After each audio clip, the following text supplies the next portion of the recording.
भारत ने किया एक बड़ा ऐलान, 1 से 2 साल में लॉन्च कर सकता है क्वांटम सैटेलाइट। क्वांटम संचार में अहम योगदान दे सकता है सैटेलाइट। प्रधानमंत्री नरेंद्र मोदी ने की कुवैत की ऐतिहासिक यात्रा। दोनों देशों ने रक्षा सहयोग को लेकर उठाए कई कदम। कुवैत के अमीर शेख मेशल के बुलावे पर कुवैत पहुंचे थे प्रधानमंत्री मोदी। जारी हुई Indian state of forest report 2023। Bharat में बढ़ा फॉरेस्ट और ट्री कवर का आकार। मध्य प्रदेश बना सबसे ज्यादा फॉरेस्ट कवर करने वाला राज्य। पार्कर सोलर प्रोब ने रचा इतिहास। सूर्य के सबसे करीब जाने का तोड़ा रिकॉर्ड। नासा ने लॉन्च किया था पार्कर सोलर प्रोब मिशन। जारी हुआ स्पीड टेस्ट ग्लोबल सूचकांक 2024। संयुक्त अरब अमीरात को मिला पहला स्थान। वैश्विक स्तर पर मोबाइल पर इंटरनेट की सबसे ज्यादा स्पीड को रैंक करता है सूचकांक।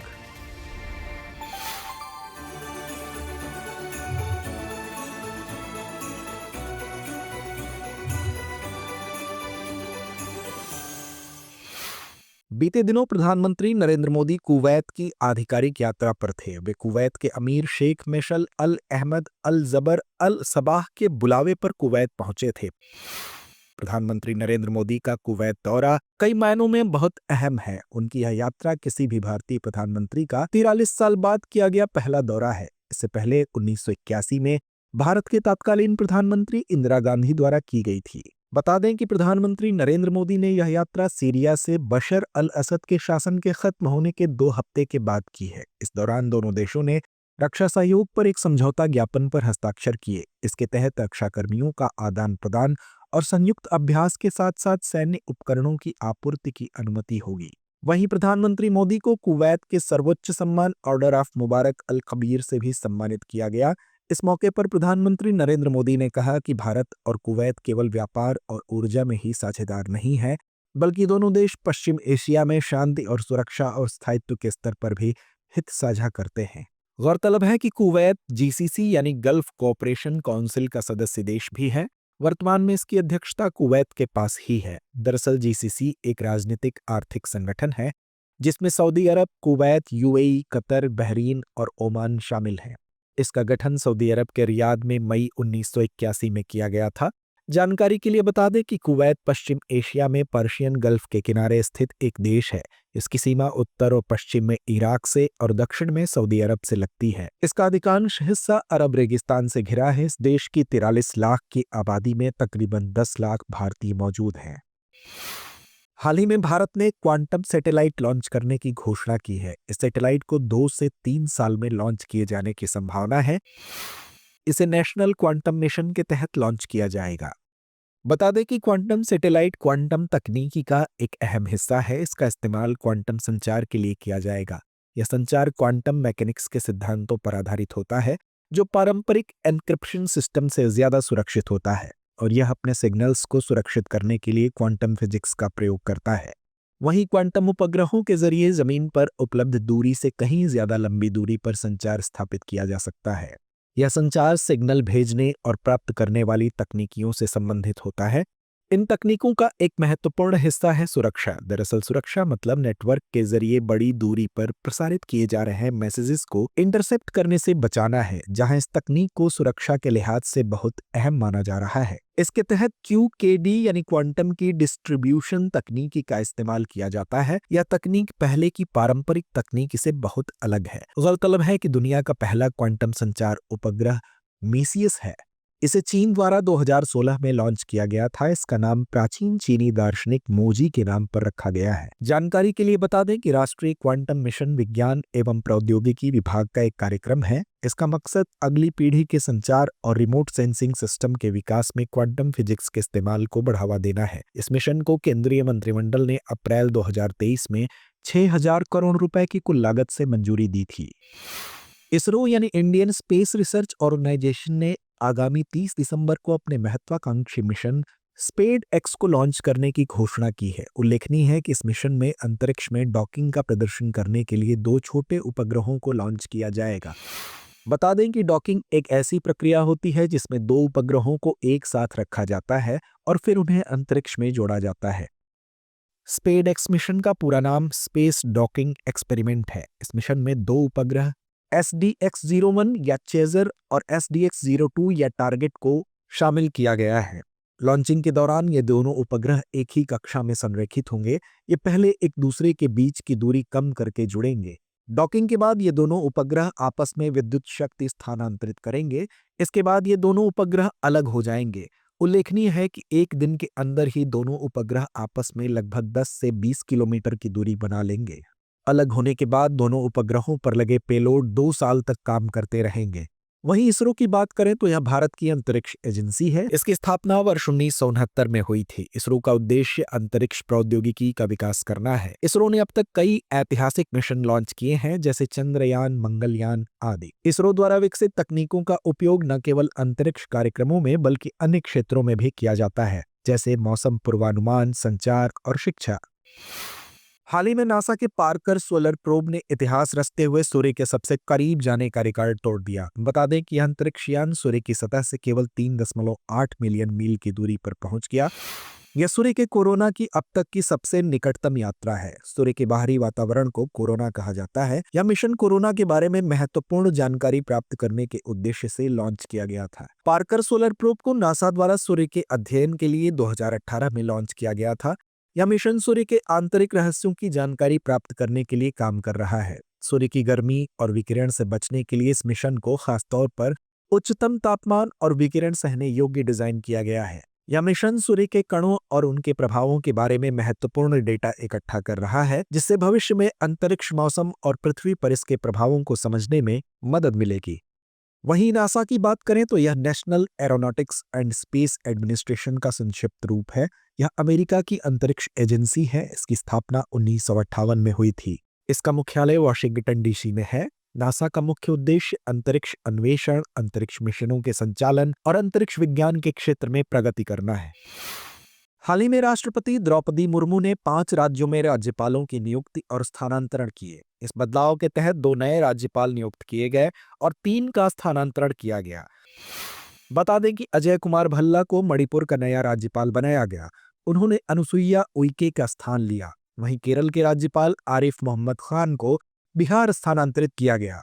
साथ ही हरिबाबू कंभमपाटी को ओडिशा स्थानांतरित किया गया। इसके अलावा जनरल डॉक्टर विजय कुमार सिंह को मिजोरम का राज्यपाल नियुक्त किया गया।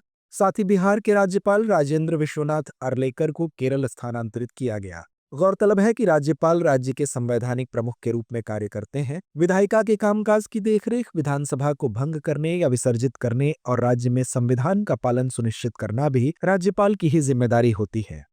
बता दें कि भारतीय संविधान के अनुच्छेद 153 में राज्यपाल पद का उल्लेख है। भारतीय संविधान के अनुच्छेद 155 के तहत राज्यपाल की नियुक्ति राष्ट्रपति द्वारा की जाती है। राज्यपाल की नियुक्ति राष्ट्रपति के मुहर लगे आज्ञा पत्र के माध्यम से होती है। अनुच्छेद 156 के अनुसार राज्यपाल का कार्यकाल 5 वर्ष का होता है, लेकिन राष्ट्रपति के संतोष के आधार पर कार्यकाल 5 वर्ष के पहले भी समाप्त किया जा सकता है। हाल ही में Indian state of forest report यानी ISFR 2023 जारी की गई है। यह रिपोर्ट 2 सालों में एक बार जारी की जाती है। इसके द्वारा दी गई जानकारी का उपयोग नीति निर्माण और वन संसाधनों के संरक्षण के लिए किया जाता है। इस रिपोर्ट को केंद्रीय पर्यावरण मंत्री द्वारा जारी किया गया है। वहीं इस रिपोर्ट को देहरादून स्थित FSI यानी फॉरेस्ट सर्वे ऑफ इंडिया द्वारा तैयार किया गया है। बता दें कि FSI इस रिपोर्ट को 1987 से तैयार कर रहा है, जहां SFR 2023 इस क्रम में 18वीं रिपोर्ट है। यह रिपोर्ट बताती है कि भारत में कुल फॉरेस्ट कवर और ट्री कवर देश के भौगोलिक क्षेत्रफल के 25.17% के बराबर है, जबकि 2021 के मुकाबले में देश के कुल फॉरेस्ट कवर और ट्री कवर में 1445 वर्ग किलोमीटर की वृद्धि दर्ज हुई, जबकि भारत के कुल फॉरेस्ट कवर में 2021 से 2023 के बीच 156.4 वर्ग किलोमीटर की वृद्धि दर्ज की गई है। हालांकि प्रतिशत के मुताबिक 0.05% की बढ़ोतरी दर्ज की गई है।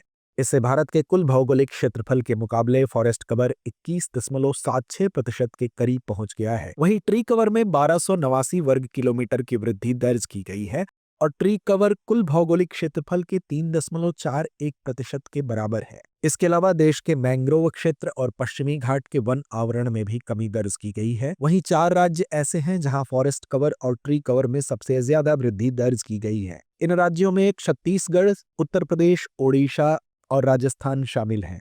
वहीं केवल फॉरेस्ट कवर में सबसे ज्यादा वृद्धि करने वाले राज्यों में मिजोरम, गुजरात और उड़ीसा का नाम शामिल है। जबकि देश में क्षेत्रफल के मुकाबले सबसे ज्यादा फॉरेस्ट कवर करने वाले राज्य मध्य प्रदेश पहले नंबर पर है, तो अरुणाचल प्रदेश दूसरे और छत्तीसगढ़ तीसरे नंबर पर है। जानकारी के लिए बता दें कि प्रतिशत के लिहाज से कुल भौगोलिक क्षेत्रफल के मुकाबले सबसे ज्यादा फॉरेस्ट कवर लक्षद्वीप में 91.33% है। इसके बाद 85.34% के साथ मिजोरम दूसरे स्थान पर तथा 81.62% के साथ अंडमान एवं निकोबार तीसरे स्थान पर है। हाल ही में मोबाइल पर इंटरनेट की सबसे ज्यादा स्पीड को लेकर स्पीड टेस्ट ग्लोबल इंडेक्स 2024 जारी किया गया। इसके तहत वैश्विक स्तर पर विभिन्न देशों की रैंकिंग जारी की गई है। इस लिस्ट में पहले 3 स्थान पर खाड़ी देश हैं। इसमें संयुक्त अरब अमीरात 4418 एमबीपीएस की स्पीड के साथ पहले स्थान पर है, जबकि कतर 358 एमबीपीएस के इंटरनेट की स्पीड के साथ दूसरे और कुवैत तीसरे नंबर पर है। इस लिस्ट में एशिया के 5 देश हैं, अन्य 2 देश दक्षिण कोरिया और चीन हैं। वहीं अमेरिका मोबाइल डाउनलोड स्पीड के मामले में 13वें स्थान पर है। बता दें कि इस साल भारत की रैंकिंग में 1 स्थान का सुधार हुआ है, जिसके चलते भारत इस लिस्ट में 25वें स्थान पर पहुंच गया है। देश में मोबाइल इंटरनेट की स्पीड 100 एमबीपीएस के करीब है। वहीं इसके पड़ोसी देशों में पाकिस्तान में 21 एमबीपीएस से भी कम स्पीड है और वह लिस्ट में 97वें स्थान पर है, जबकि बांग्लादेश 28 एमबीपीएस की स्पीड के साथ 88वें स्थान पर है। हालांकि ब्रॉडबैंड के मामले में भारत की स्थिति नेपाल से काफी कमजोर है। भारत में इसकी स्पीड 63.55 एमबीपीएस है, वह 91वें स्थान पर है, जबकि नेपाल में इसकी स्पीड 71 एमबीपीएस के करीब है और वह 87वें नंबर पर है। वहीं ब्रॉडबैंड के मामले में सिंगापुर 324 एमबीपीएस की स्पीड के साथ पहले नंबर पर है। गौरतलब है कि भारत में 900 मिलियन से ज्यादा इंटरनेट उपयोग करता है, जो चीन के बाद दुनिया का दूसरा सबसे बड़ा ऑनलाइन बाजार है। जानकारी के लिए बता दें कि स्पीड टेस्ट ग्लोबल इंडेक्स ओकला द्वारा जारी किया जाता है। यह अमेरिका के सिएटल में स्थित एक कंपनी है जो इंटरनेट स्पीड टेस्टिंग के साथ साथ इंटरनेट डेटा विश्लेषण का काम करता है। हाल ही में सर्वोच्च न्यायालय के पूर्व न्यायाधीश वी राम सुब्रमण्यम को राष्ट्रीय मानवाधिकार आयोग यानी एनएचआरसी का नया अध्यक्ष नियुक्त किया गया है। इसके साथ ही प्रियांक कानूनगो और सेवानिवृत्त न्यायमूर्ति विद्युत रंजन सारंगी को एनएचआरसी इंडिया का सदस्य नियुक्त किया गया है। बता दें कि एनएचआरसी के अध्यक्ष का पद अरुण कुमार मिश्रा के कार्यकाल समाप्ति के बाद से रिक्त था। राष्ट्रीय मानवाधिकार आयोग के अध्यक्ष की नियुक्ति राष्ट्रपति द्वारा की जाती है। बता दें कि राष्ट्रीय मानवाधिकार आयोग एक वैधानिक निकाय है। इसकी स्थापना 12 अक्टूबर 1993 को मानव अधिकार संरक्षण अधिनियम के तहत की गई थी। इसे मानव अधिकार संरक्षण संशोधन अधिनियम 2006 और मानव अधिकार संशोधन अधिनियम 2019 द्वारा संशोधित किया गया है। इसकी स्थापना मानव अधिकारों को बढ़ावा देने और संरक्षण देने के लिए अपनाए गए पेरिस सिद्धांतों के अनुरूप की गई है। आयोग में एक अध्यक्ष, 5 पूर्णकालिक सदस्य और 7 मानद सदस्य होते हैं। इसका अध्यक्ष भारत का पूर्व मुख्य न्यायाधीश अथवा सर्वोच्च न्यायालय का न्यायाधीश होता है। अध्यक्ष और सदस्यों की नियुक्ति 6 सदस्यीय समिति की सिफारिशों पर राष्ट्रपति द्वारा की जाती है। चयन समिति में प्रधानमंत्री, लोकसभा अध्यक्ष, राज्यसभा के उपसभापति, संसद के दोनों सदनों में विपक्ष के नेता और केंद्रीय गृह मंत्री शामिल होते हैं। एनएचआरसी के अध्यक्ष और सदस्य 3 वर्ष की अवधि तक या 70 वर्ष की आयु तक पद पर बने रहते हैं। आइए खबरों से जुड़े 5 सवालों पर डालते हैं एक नजर। क्वांटम सैटेलाइट के संदर्भ में निम्नलिखित कथनों पर विचार कीजिए। पहला, यह क्वांटम तकनीक का एक अहम हिस्सा है। दूसरा, भारत अपना क्वांटम सैटेलाइट 2025 के शुरुआत में लॉन्च करेगा। तीसरा, दुनिया का पहला क्वांटम संचार उपग्रह मेसियस है। उपर्युक्त में से कितने कथन सही है या हैं? विकल्प ए केवल 1, विकल्प बी केवल 2, विकल्प सी सभी 3 या विकल्प डी इनमें से कोई नहीं। स्पीड टेस्ट ग्लोबल इंडेक्स 2024 के संदर्भ में निम्नलिखित कथनों पर विचार कीजिए। पहला, इंडेक्स में यूएई 4418 एमबीपीएस की स्पीड के साथ दूसरे स्थान पर है। दूसरा, इस लिस्ट में भारत 24वें स्थान पर पहुंच गया है। तीसरा, यह इंडेक्स ओकला द्वारा जारी किया जाता है। उपर्युक्त में से कितने कथन गलत है या हैं? विकल्प ए केवल 1, विकल्प 2 केवल 2, विकल्प 3 सभी 3 या विकल्प 4 इनमें से कोई नहीं। Indian state of forest report यानी ISFR 2023 के संदर्भ में निम्नलिखित कथनों पर विचार कीजिए। पहला, यह रिपोर्ट 3 साल में एक बार जारी की जाती है। दूसरा, इस रिपोर्ट को देहरादून स्थित FSI द्वारा तैयार किया जाता है। तीसरा, रिपोर्ट के मुताबिक भारत में भौगोलिक क्षेत्र का 25.17% वन एवं वृक्ष आवरण है। उपर्युक्त में से कितने कथन सही है या हैं? पहला केवल 1, दूसरा केवल 2, तीसरा सभी 3 या चौथा इनमें से कोई नहीं।